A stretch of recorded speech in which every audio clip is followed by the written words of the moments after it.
नमस्कार मेरे प्यारे साथियों, जैसा कि आपको पता है मैंने आपसे वादा किया था कि 10 तारीख को शाम 8 बजे से हम संविदा वर्ग 3 की सीरीज़ कंप्लीट कर रहे होंगे।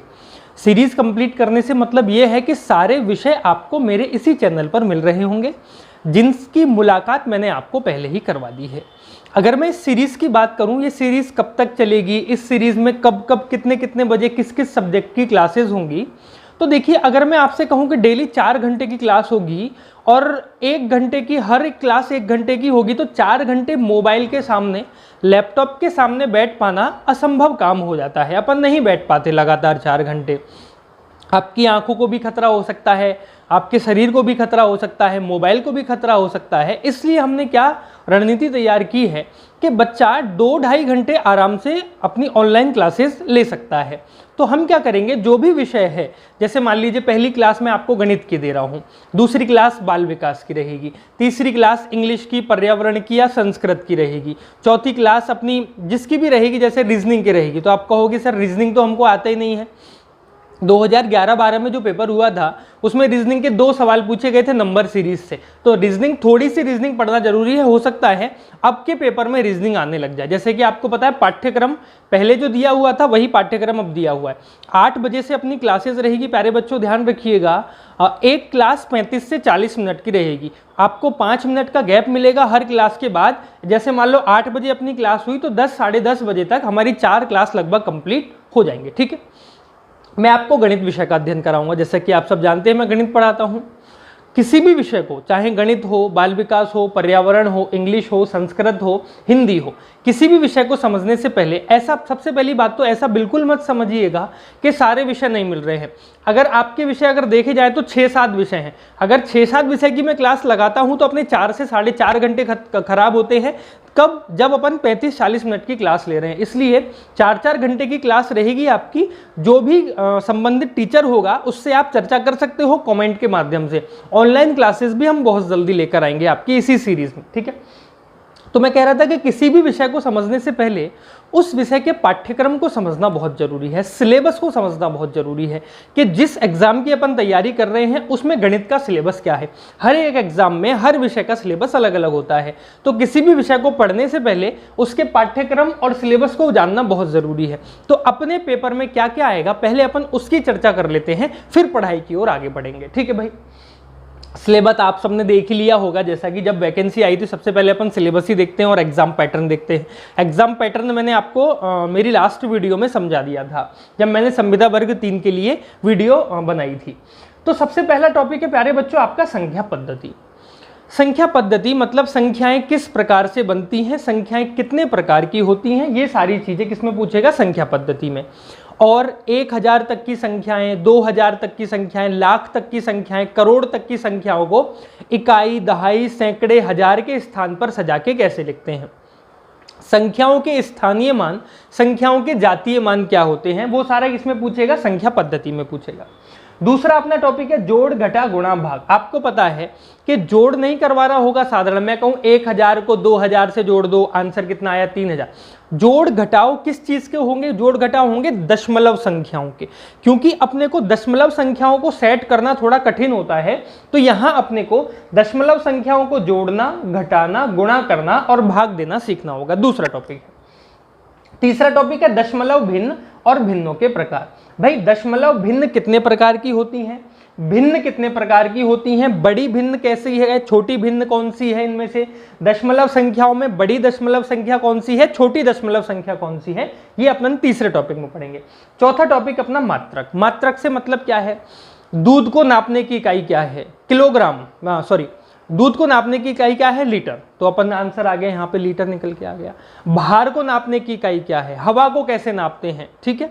गति को अपन किस तरीके से नापते हैं, वो सारी चीजें किसमें आएंगी, मात्रक में। इकाइयों को बदलना, इकाइयों को बदलने से मतलब है प्यारे बच्चों, मीटर को सेंटीमीटर में, किलोमीटर को मीटर में, डेसीमीटर में, सेंटीमीटर में, इस तरीके से किलोग्राम को डेकाग्राम में, हेक्साग्राम में, डेकाग्राम में किस तरीके से अपन बदल रहे होंगे, वो इकाइयों को बदलने में आएगा। फिर आता है औसत प्रतिशत लाभ हानि अनुपात। जो पाठ्यक्रम आपके पीईबी की साइट पर दिया हुआ है पुराना वाला, औसत प्रतिशत लाभ हानि और अनुपात उसमें नहीं है, लेकिन मेरा ऐसा विश्वास है कि इससे प्रश्न पूछे जा सकते हैं। अगर किसी चीज की संभावना है तो क्यों ना उसको पूरे तरीके से कंप्लीट कर लिया जाए। तो इसको अपन पूरा पढ़ेंगे, ध्यान रखिएगा। सिलेबस में है ज्यामिति। ज्यामिति से 4 प्रकार के प्रश्न पूछे जाते हैं, पूछे गए थे पिछले पेपर में भी। त्रिभुज से, चतुर्भुज से, त्रिभुज, सभी प्रकार के त्रिभुज इसमें आ जाएंगे, सभी प्रकार के चतुर्भुज, आयत, वर्ग सब इसमें आ जाएंगे, वृत्त आ जाएगा और बहुभुज आ जाएगा, ठीक है। उसके बाद आती है आकृतियों के क्षेत्रफल। ज्यामिति में निर्देशांक ज्यामिति भी आ जाएगी, ध्यान रखिएगा। निर्देशांक ज्यामिति आप लोगों से नहीं बनती है, निर्देशांक ज्यामिति में कठिन आपको लगता है सवाल करना, मैं निर्देशांक ज्यामिति इसमें आपको पढ़ा दूंगा। आकृतियों के क्षेत्रफल, आकृति कौन सी, त्रिभुज, चतुर्भुज, वृत्त और बहुभुज के क्षेत्रफल कैसे निकालते हैं, उनके आयतन कैसे निकालते हैं। घड़ी को पढ़ना, आपको पता होगा घड़ी 2 तरीके से पढ़ी जाती है, एक तो 12 घंटे वाली, एक 24 घंटे वाली। तो 12 घंटे वाली और 24 घंटे वाली में क्या अंतर होता है, दोनों को समय को पढ़ने का तरीका क्या क्या होता है, वो अपन इसमें जानेंगे। एक एक नियम, एक एक नियम से सवाल आते हैं। साधारण दैनिक जीवन में प्रयोग होने वाले सवाल किसमें पूछे जाते हैं, एक एक नियम में। आप बाजार गए, आपने एक पेन 5 रुपए का खरीदा, तो 25 पेन कितने रुपए के आप खरीदोगे, वो इस प्रकार के सवाल एक एक नियम में। अगला टॉपिक है विलुप्त संख्याएं ढूंढना। मैंने आपको बताया था रीजनिंग की क्लास, रीजनिंग की क्लास आप सोच रहे हो अरे यार सर रीजनिंग तो आती नहीं है, आप कह रहे हो रीजनिंग की क्लास होगी। जी हाँ, बिल्कुल होगी। विलुप्त संख्याएं ढूंढना, इसको रीजनिंग या गणित की भाषा में बोलते हैं नंबर सीरीज, श्रृंखला वाली संख्या। मतलब आपको 4 संख्याएं दे दी, जैसे मैं कहूं 2 दे दिया, 3 दे दिया, 5 दे दिया, 7 दे दिया, आप कहेगा आगे वाली संख्याएं बताइए। तो आपको दिखाई दे रहा है कि 2, 3, 5 और 7 अभाज्य संख्याएं हैं, और आगे वाली अभाज्य संख्या क्या होगी, 11 होगी। तो आगे वाली संख्या 11 होगी, पहली संख्या छिपा लेगा, बीच की संख्या छिपा लेगा, इस प्रकार के सवाल आपसे पूछ रहा होगा। फिर आता है दंडारेख। दंडारेख पढ़ना जरूरी बहुत ज्यादा है।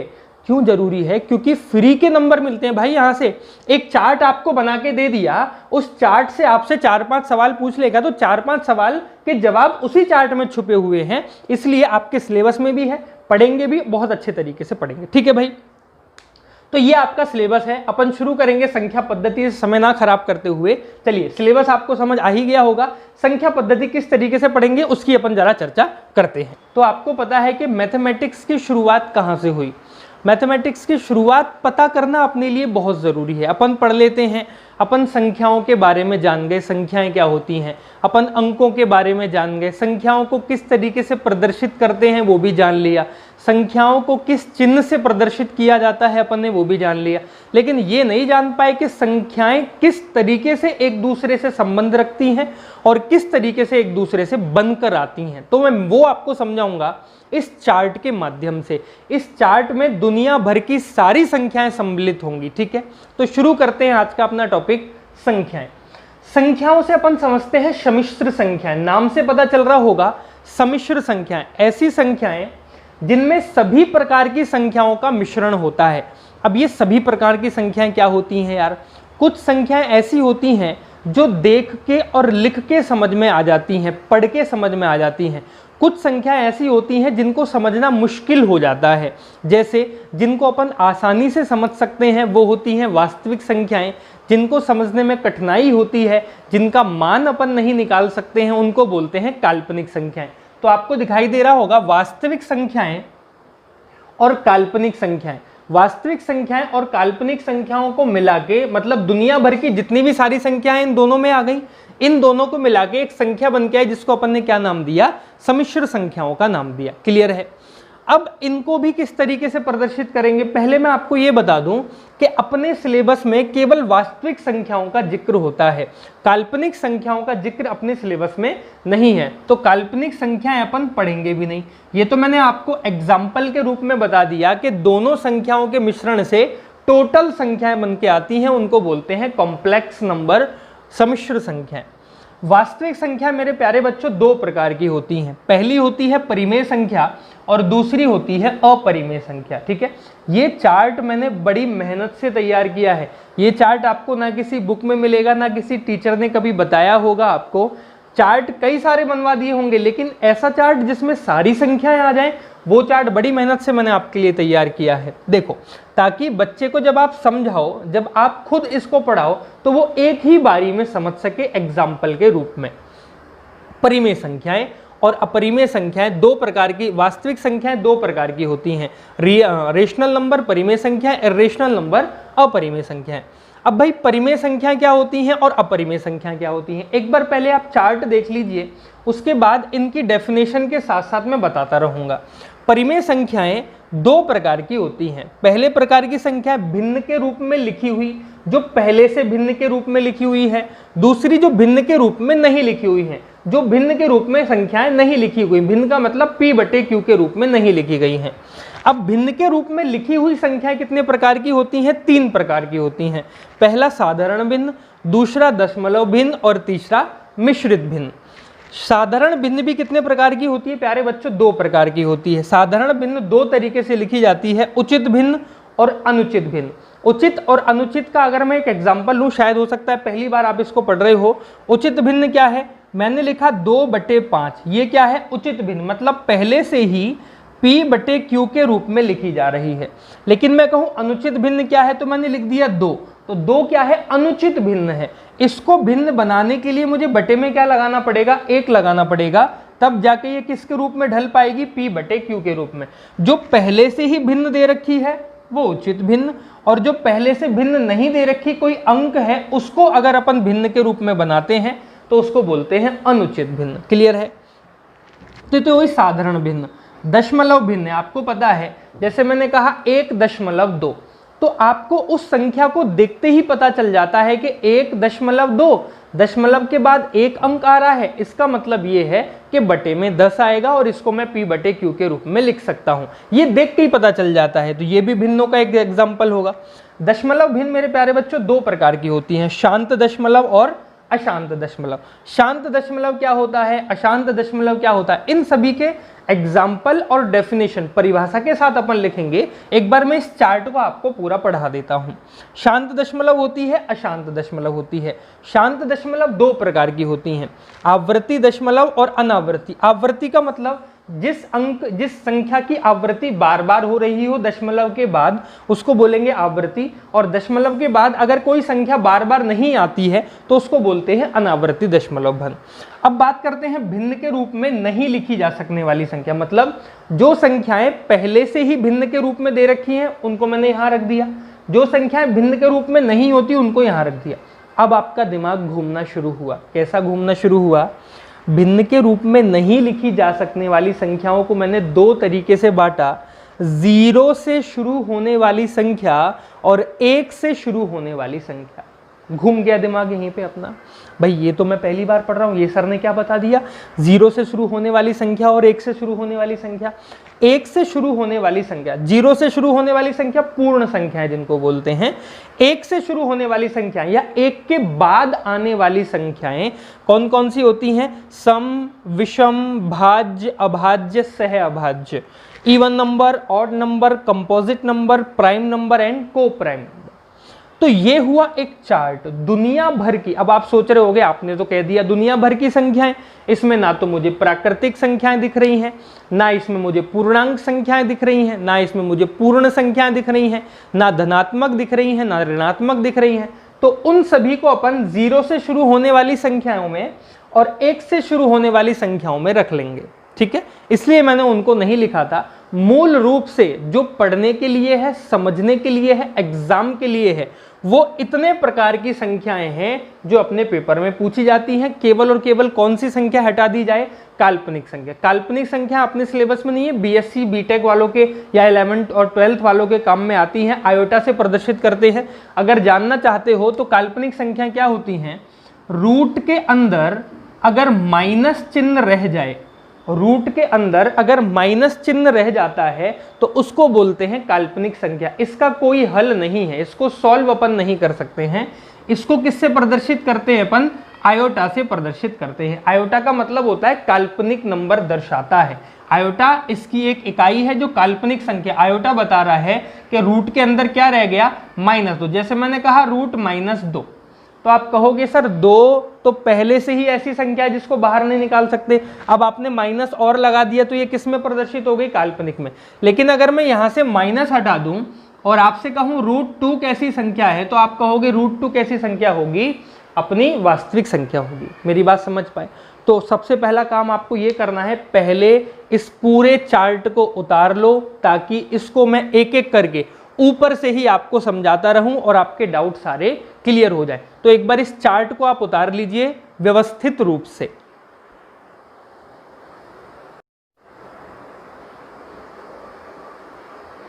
उतार लो यार जल्दी जल्दी से चार्ट को, जिस तरीके से लिखा हुआ है उसी तरीके से लिखना, कुछ भूल मत जाना, ठीक है। अब मैं इसको हटा रहा हूं, आप वीडियो को पॉज कर लो, यहीं पे रोक लो वीडियो को और इसको उतार लीजिए, ठीक है। मैं इसको यहां से हटा रहा हूं। अब कर लिया भाई प्यारे बच्चों नोट, आगे चलते हैं चलो। तो जो चार्ट अपन ने पढ़ा है उस चार्ट को अपन डिस्कस करते हैं, एक एक करके सारी संख्याओं को पढ़ेंगे और धीरे धीरे अपने सारे डाउट क्लियर हो जाएंगे। तो सबसे पहले अपने सिलेबस की अगर मैं बात करूं तो मैंने कहा था कि काल्पनिक, जिनको अवास्तविक संख्या भी कहा जाता है, वो अपने सिलेबस में नहीं है। सिलेबस शुरू होता है वास्तविक संख्याओं से, और वास्तविक संख्याओं के दो पार्ट मैंने आपको चार्ट में लिखवाए हैं, एक परिमेय संख्या और एक अपरिमेय संख्या। तो पहले अपन किस पे चर्चा करेंगे? परिमेय संख्या। पहले ये पता कर लेते हैं कि कौन कौन सी परिमेय संख्याएं होती हैं, किस तरीके से परिमेय संख्याओं को पहचाना जाता है। उसके बाद जो परिमेय संख्या नहीं होंगी वो कौन सी होंगी? अपरिमेय संख्या होंगी। क्लियर है प्यारे बच्चों? तो हेडिंग डाल लीजिए जल्दी से, वास्तविक संख्या और वास्तविक संख्याओं में कौन सी संख्या? अपरिमेय संख्या। ठीक है, ठीक है भाई, डाल लो यार जल्दी से, हेडिंग डाल लीजिए परिमेय संख्याओं का। तो देखो परिमेय संख्या क्या होती है, आपने पहले भी कई बार पढ़ रखी होंगी परिमेय संख्याएं, कि वो संख्याएं जिनको अपन P/Q के रूप में लिख सकते हैं, जिनको अंश और हर के रूप में प्रदर्शित किया जा सकता है या P/Q के रूप में लिखा जा सकता है, उन सभी संख्याओं को अपन क्या बोलते हैं? परिमेय संख्या। और आप दूसरी परिभाषा में कहते हो कि यहां पे कभी भी Q किसके बराबर नहीं होना चाहिए? 0 के बराबर नहीं होना चाहिए। P की वैल्यू 0 हो सकती है लेकिन Q कभी भी क्या नहीं होना चाहिए? 0। क्यों नहीं होना चाहिए? क्योंकि अगर मैं Q बराबर 0 रख दूंगा और किसी भी संख्या को या किसी भी अंक को जब 0 से अपन भाग देते हैं तो वो क्या हो जाता है? अनंत हो जाता है, अपरिभाषित हो जाता है। इसलिए Q क्या होगा? हमेशा 0 के बराबर नहीं होगा। अब यहाँ पे P और Q क्या क्या हो सकते हैं, इसकी कहानी अपन करते हैं। चलो भाई ठीक है, Q तो 0 के बराबर नहीं होगा।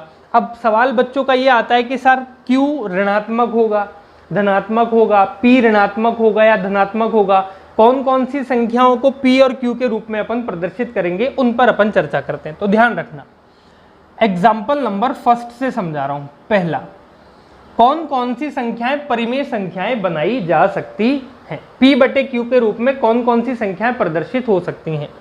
जैसे मैंने कहा बेटा 2/5, तो आप कहोगे जी हाँ P/Q का रूप है, परिमेय संख्या होगी। जैसे मैंने कहा 3/5, मैंने कहा 6/4, तो ये सारी संख्याएं कैसी हैं? जिनको अपन P/Q के रूप में लिख रहे हैं उनको क्या बोलेंगे? परिमेय संख्याएं बोलेंगे। अब आप एक नोट लगाओ, इसके ऊपर इसके बीच में यहाँ पे एक नोट लगाना है, नोट लगाइए, साथ के साथ लिखते चलो यार, है ना। बाद में फिर बार बार वीडियो देखनी पड़ेगी, उसका कोई फायदा नहीं निकलेगा। एक बार देखो, पूरा रिपीट कर लो, फिर जो लिखा हुआ है आपने उसको बार बार पढ़ के कंठस्थ कर लेना, ठीक है। तो अपन क्या कर रहे हैं? परिमेय और अपरिमेय संख्याओं की पहचान कर रहे हैं। तो परिमेय संख्याओं में एक नोट लगाओ। एक परिभाषा तो आपने ये पढ़ी कि वो संख्याएं जिनको P/Q के रूप में लिख सकते हैं परिमेय संख्याएं कहलाती हैं। आगे जितनी भी संख्याएं हैं जिनको आप जान सकते हो, पढ़ सकते हो, आसानी से समझ सकते हो, वो सारी संख्याएं किसके अंतर्गत आती हैं? परिमेय संख्याओं के अंतर्गत आती हैं। तो नोट लगा के लिखना है, वे सारी संख्याएं जो हम जान सकते हैं, समझ सकते हैं, पढ़ सकते हैं, उन सभी संख्याओं को क्या कहा जाता है? परिमेय संख्या। मतलब दुनिया में जितनी भी संख्याएं होती हैं जिनको आप समझ सकते हो वो सारी क्या होती हैं? जिनका मान निकाला जा सकता है वो सारी क्या होती हैं? P/Q के रूप में, और उनको अपन क्या बोलते हैं? परिमेय संख्या बोलते हैं, ठीक है। ये एक बच्चे को समझाने के लिए, जब आप पढ़ाएंगे तो बच्चे को किस तरीके से समझा रहे होंगे उसका एग्जाम्पल मैंने दिया है। तो ये सारी संख्या क्या होंगी? परिमेय संख्या होंगी। एग्जाम्पल नंबर दूसरा, और कैसे समझेंगे परिमेय संख्याओं को? मैंने कहा आपसे कि मुझे बताइए 1.5 2.25, 6.25, क्या ये सारी संख्याएं परिमेय संख्या होंगी? जी हाँ। आपका दिमाग दौड़ा होगा, पॉइंट हटा के 0 नीचे 10 आ जाएगा, पॉइंट हटाएंगे नीचे 100 आ जाएगा, पॉइंट हटाएंगे नीचे 1000 आ जाएगा। मतलब इनको भी किस में बना सकते हैं? परिमेय संख्याओं में बना सकते हैं। एग्जाम्पल नंबर 3, और कौन कौन सी परिमेय संख्या होंगी? मैं कह रहा हूं 1, 2, 3, 4, 5 डॉट डॉट डॉट डॉट अनंत तक। आप कहोगे सर वो संख्याएं जो 1 से शुरू हो रही हैं और अनंत तक जा रही हैं, लगातार चल रही हैं, उनको अपन क्या बोलते हैं? प्राकृतिक संख्याएं बोलते हैं। क्या बोलते हैं बेटा? Natural number. इसका मतलब जितनी भी प्राकृतिक संख्याएं होती हैं सारी की सारी क्या होती हैं? परिमेय संख्या होती हैं। एग्जाम्पल नंबर 4, आपने लिखा माइनस, इस तरीके से चल रहा है, -4, -3, -2, -1, 0, 1, 2, 3 डॉट डॉट डॉट अनंत और माइनस अनंत, यहाँ प्लस अनंत तक, यहाँ माइनस अनंत तक। आप कहोगे ये तो पूर्णांक संख्याएं हैं। पूर्णांक का मतलब ऋणात्मक और धनात्मक वाली संख्याएं और बीच में 0, उसको बोलते हैं पूर्णांक संख्याएं। पूर्णांक संख्याएं ये सारी संख्याएं भी क्या होती हैं? परिमेय संख्याएं भी होती हैं। मैं कहता हूं 1, 3, 5, 7, 9, ये सारी संख्याएं कैसी हैं? विषम संख्याएं हैं। कैसी संख्याएं हैं? ऑड नंबर्स हैं, विषम संख्याएं। ये संख्याएं भी क्या होंगी? परिमेय संख्याओं का एक एग्जाम्पल होगा। मैंने लिखा एग्जाम्पल नंबर 5, कह रहा हूं 2, 4, 6, 8 और अनंत तक की संख्याएं, ये कैसी संख्याएं हैं? इवन नंबर, सम संख्याएं हैं ये। तो ये भी क्या होंगी भाई? अपनी परिमेय संख्या होंगी। कैसी होंगी? परिमेय संख्या। तो ये छोटे छोटे एग्जाम्पल हैं, साथ के साथ आप उतारते रहिए। कौन सा एग्जाम्पल? 4। एग्जाम्पल नंबर 5 हो गया। एग्जाम्पल नंबर 6, आपने पढ़ी होंगी अभाज्य संख्याएं। वो संख्याएं जो खुद के और एक के अलावा और किसी से विभाजित नहीं होती, जिसके केवल 2 ही गुणनखंड होते हैं, अभाज्य संख्याएं कहलाती हैं। कौन कौन सी? 2, 3, 5, 7, 11, 13 और भी जितनी संख्याएं हैं, जितनी भी अभाज्य संख्याएं होंगी, सारी की सारी संख्याएं कैसी होंगी? परिमेय संख्याएं होंगी। ध्यान रखना, नोट लगा के लिख लो, जितनी भी अभाज्य संख्याएं होती हैं सारी की सारी क्या होती हैं? परिमेय संख्याएं होती हैं। अब यहां पे लगाना है एक नोट इंपॉर्टेंट। उस नोट में लिखिए, नोट लगाइए और उस नोट के अंदर लिखिए, लिखो, मैं बोल रहा हूं कि सभी अभाज्य संख्याएं परिमेय संख्याएं होती हैं। सभी अभाज्य संख्याएं परिमेय संख्याएं होती हैं, परंतु यदि सभी अभाज्य संख्याओं में रूट लगा दिया जाए, वर्गमूल लगा दिया जाए, तो वो सारी संख्याएं कैसी हो जाती हैं? अपरिमेय संख्या। अगर मैं इन सभी में रूट लगा दूं तो ये सारी संख्याएं क्या हो जाएंगी? अपरिमेय संख्याएं हो जाएंगी। ये परिमेय संख्या नहीं है। अभाज्य संख्याएं परिमेय संख्याएं हैं, लेकिन अभाज्य संख्याओं को अगर रूट से प्रदर्शित किया जाए, उनमें रूट लगा दिया जाए, तो वो सारी संख्याएं कैसी हो जाती हैं? अपरिमेय संख्याएं हो जाती हैं। इसका मतलब जितनी भी पूर्ण वर्ग संख्याएं, कंप्लीट स्क्वायर नंबर्स या पूर्ण घन संख्या, जैसे पूर्ण वर्ग संख्या √4, 2 बाहर आ जाएगा, √16, 4 बाहर आ जाएगा, √81, 9 बाहर आ जाएगा। जो वर्गमूल संख्या है पूरी वो क्या होगी? अपनी परिमेय संख्या होगी। पूर्ण घन संख्या जैसे क्यूब रूट घनमूल 8 बाहर आ जाएगा। मैं कहूँ क्यूब रूट ऑफ 27, 3 बाहर आ जाएगा। पूर्ण वर्ग संख्याएं और पूर्ण घन संख्याएं भी क्या होती हैं? परिमेय संख्याएं होती हैं। तो मैं समझता हूं अब आपको परिमेय संख्याएं और अपरिमेय संख्याओं में अंतर समझ आ गया होगा। सबसे ज़्यादा कंफ्यूजन होता है रूट वाली संख्याओं में। अगर अभाज्य संख्या वर्गमूल या घनमूल के अंदर लिखी हुई है तो वो अपरिमेय होगी, अदरवाइज जितनी भी अभाज्य संख्याएं हैं सारी की सारी क्या होती हैं? परिमेय। ये होता है परिमेय और अपरिमेय संख्याओं को पहचानने का तरीका। अब इनके अलावा जो भी संख्याएं हैं, जैसे मैं कहूँ आपसे, मैंने ले लिया भाई 1.23 5 6 9 8 डॉट डॉट डॉट। अब आप कहोगे सर ये भी पॉइंट में लिखी जाने वाली संख्या है, ये भी पॉइंट में लिखी जाने वाली संख्या है, लेकिन ये पॉइंट के बाद एक निश्चित समय पर खत्म हो जाती है। इसको बोलते हैं शांत दशमलव भिन्न। पॉइंट के बाद जब कुछ अंकों के बाद खत्म हो जाए, लेकिन ये पॉइंट के बाद खत्म ही नहीं हो रही यार, ये तो अनंत तक जा रही है, तो इसको क्या बोलेंगे? अशांत दशमलव भिन्न। मतलब शांत दशमलव भिन्न जो होती हैं वो तो परिमेय संख्याओं का उदाहरण है, और जो अशांत दशमलव भिन्न होती हैं वो अपरिमेय संख्याओं का उदाहरण होगा। मेरी बात समझ पाए? घुस गया होगा अब दिमाग में आसानी से परिमेय और अपरिमेय संख्याएं कौन कौन सी संख्याएं होती हैं। एक बार जल्दी से नोट कर लीजिए, 2 मिनट दिए मैंने आपको सवाल को नोट करने के लिए। फिर मैं आगे एग्जाम्पल लिखता हूं कि कैसे पहचानेंगे परिमेय और अपरिमेय संख्याओं को। इनके एग्जाम्पल अपन पढ़ेंगे। चलो पहचानो यार, एग्जाम्पल आपके सामने लिखे हुए, नोट कर लिया होगा आपने इससे पहले का। इनमें से पहचानो परिमेय और अपरिमेय संख्याएं कौन कौन सी होंगी, ठीक है? जल्दी से पहचानिए इनमें से कौन सी परिमेय संख्या होंगी और कौन सी अपरिमेय संख्या होंगी। अपनी कॉपी में लिख लो एक बार जल्दी से और छांटते जाओ। जो परिमेय संख्या है उस पे सही लगा दो, जो परिमेय संख्या नहीं है उस पे गलत गलत लगा दो। मुझे छांटना है कौन कौन सी परिमेय है, मतलब किस किस को P बटे Q के रूप में लिख सकते हो और किस किस को P बटे Q के रूप में आप नहीं लिख सकते हो, इसकी अपने को चर्चा करनी है। जल्दी छांट लो यार, फटाफट लिख लिया। देखो अरे यार ये तो लिखी हुई है P बटे Q के रूप में, तो ये क्या होगी? परिमेय संख्या होगी। -5/2। अब P बटे Q, क्या P माइनस हो सकता है? बिल्कुल हो सकता है, क्योंकि जितनी भी पूर्णांक संख्याएं हैं सारी किस में आती हैं? परिमेय संख्याओं में। तो ये भी क्या होगा? अपना परिमेय संख्याओं का एग्जाम्पल होगा। 0/5, मैंने कहा था कि P तो 0 हो सकता है, इसका मतलब ये भी क्या होगी? परिमेय संख्या होगी। लेकिन 5/0 क्या ये परिमेय होगी? ये परिमेय संख्या नहीं होगी, क्योंकि अपन ने डेफिनेशन में ही ये लिखा था कि Q क्या नहीं होना चाहिए? शून्य नहीं होना चाहिए। 432, भाई इस 432 को 432/1 लिख सकता हूं, लिख सकता हूं ना? तो ये भी क्या होगी? परिमेय संख्या होगी। आपको ध्यान होगा मैंने उचित और अनुचित भिन्न, दशमलव भिन्नों में मैंने लिखा था दशमलव भिन्न 2 प्रकार की होती हैं, उचित भिन्न और अनुचित भिन्न। ये तो क्या है? उचित भिन्न है, जो पहले से ही P बटे Q के रूप में लिखी गई हैं। लेकिन ये क्या है? अनुचित भिन्न है, इनको अपन ने P बटे Q के रूप में बनाया है। क्लियर है? -203/1 अनुचित भिन्न है, लेकिन परिमेय संख्या तो है। मुझे तो परिमेय और अपरिमेय छांटनी है। 1.2, भाई इस 1.2 को मैं 12/10 लिख सकता हूं, तो ये भी किस में हो जाएगी? परिमेय में हो जाएगी। मैंने लिखा 12.12, पॉइंट हटा दिया, 12 दशमलव कितना आ जाएगा? 100, तो ये भी क्या हो जाएगी? परिमेय संख्या।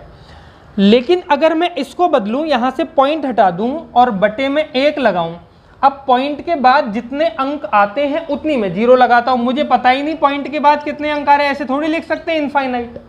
तो ये क्या होगी? अपरिमेय संख्या होगी, परिमेय संख्या नहीं होगी। वर्गमूल 8, 8 का वर्गमूल निकाल सकते हो? पूरा पूरा नहीं। अगर होता वर्गमूल 4, तो वर्गमूल 4 कितना होता है? 2 और 2 को लिख लेते 2/1। तो ये क्या होगी? अपरिमेय संख्या होगी। 0.4 इसको लिख लिया 4/10 का रूट। अब भाई 4 से तो 2 बाहर आ गया, लेकिन अंदर क्या गया? √10। ये तो क्या होगी? परिमेय संख्या नहीं होगी। ठीक है, P बटे Q के रूप में तो लिखी जा रही है, कंफ्यूजन मत रखना दिमाग में। P बटे Q के रूप में तो लिखी जा रही है, लेकिन Q क्या है? रूट में है, और ये संख्या क्या होती है? अपरिमेय संख्या होती है। ये लिखा मैंने 4/100 और इसका रूट। देखो एग्जाम्पल समझ आ जाएगा। 4 से कितना बाहर आ जाता है? 2, 100 से कितना आ जाता है? 10। अब ये क्या होगी? समझ गए ना दोनों एग्जाम्पल में क्या अंतर है? अब आया √3 + √2 का होल स्क्वायर। ये छांटना है परिमेय है या परिमेय। आपने पढ़ा होगा a + b का होल स्क्वायर, वो होता है a² + b² + 2ab। भाई जब इसको a² + b² + 2ab में रखोगे तो जो संख्याएं बन के आएंगी वो भी रूट में ही आएंगी। वो भी किस में आएंगी? रूट में ही आएंगी। और रूट वाली संख्या क्या परिमेय होती है? रूट वाली संख्या परिमेय नहीं होती है। ठीक है, अब मैंने किया a + b और a - b। एक फॉर्मूला आपने पढ़ा होगा a + b और a - b का। ये क्या होता है? अगर a + b को a - b से गुणा कर दिया जाए तो a² - बी स्क्वायर बन के आता है। तो देखो ए तो है 5, रूट 5 का स्क्वायर होगा 5 और 3 का स्क्वायर होगा 3, तो कितना आ गया 2।